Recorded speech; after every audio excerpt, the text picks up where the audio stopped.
So thank you. Good morning, good afternoon, good evening. Thank you for joining in. Thank you so much. So we'll be solving this trigonometry. We are given 20, angle 20, that A is 20. And then small b is 10. This is the big B, so the small one is the one opposite to 10. So we have to find the remaining angles, this B, this C, and the remaining side, this A, this C. So first of all, always remember to name, okay, so, ka, tour, and then name your sides. That way it's easier. So we always know that the angle, the line opposite the line opposite the right angle is your hypotenuse. The line opposite the right angle is hypotenuse, and the line opposite the other angle is opposite. While the line carrying the angles other is the adjacent. So once we know this, now we know that we have this, we have this. We always know that this is 90, right angle is 90. So 90 plus 20, 90 plus 20 is equal to 110. Now to get B will be 180 minus 110, which is equal to 70. So our B is equal to 70. So that is sorted out. Now we have a small b as this. So we're not interested in finding A and C. So now, let's start with this. So what do we use? We have opposite. This is opposite. So we have this. So to find this A, we need to use opposite over adjacent. And which one of them states that? Tan, opposite over adjacent.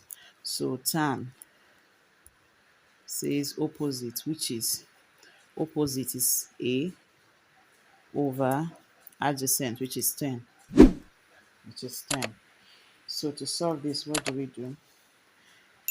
So our tan is actually 20. Let's not forget that. Our tan is 20, angle 20 equal to A over 10. So something like a cross multiply, When we cross multiply, what do we have? We have 10 tan 20, 10 tan 20, which is equal to A. So our A is standing alone. So now 10 times 20. And how do we solve for 10 times 20?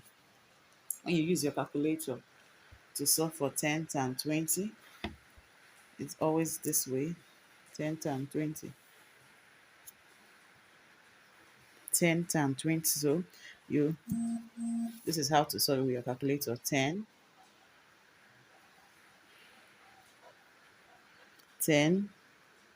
times 20.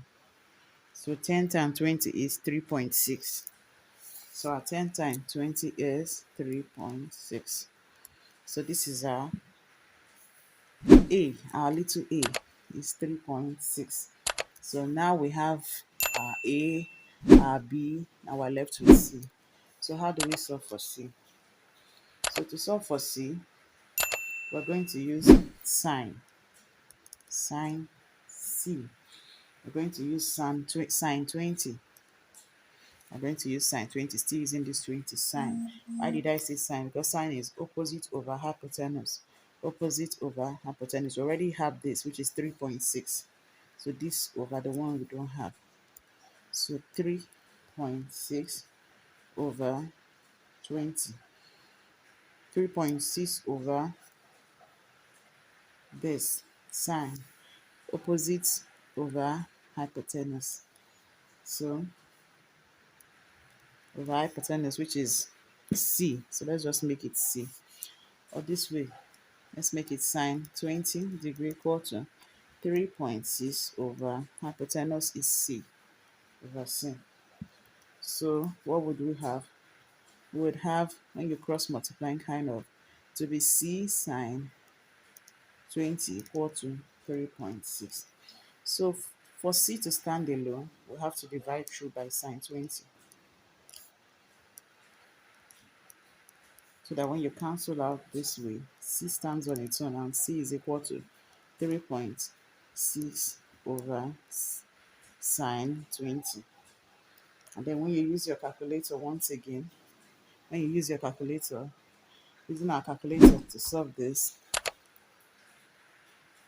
using our calculator for 3.6 divide by sine 3.6 divide sine by sine 20, which will give us 10.5, 10.5, 10.5. So our C is equal to 10.5. So this way we have our angles. A is 3.6, C is 10.5, B is 10, this is 20, this is 90, and this is 70. So please don't forget to like, share, and subscribe. And go through it again if you don't understand it. Thank you for watching.